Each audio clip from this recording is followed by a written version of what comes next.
Okay, as Rich is out there trying to dig a tiny path through what looks like 5 foot of snow, I'm going to cook up some fresh sliced bacon from the Italian butcher in Patchogue, New York.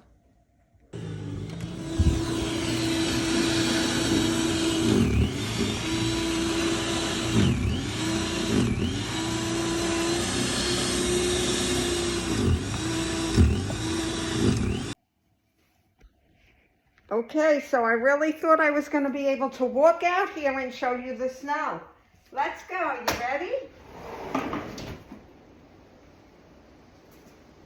Ta-da! Look at where it is. This is how high it is. No way. There's no way.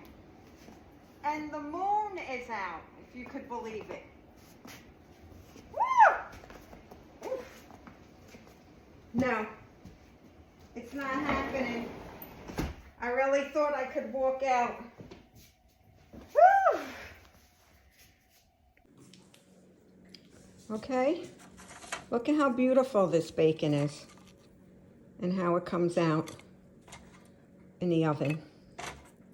Gonna put this on warm toast with fresh sliced Italian provolone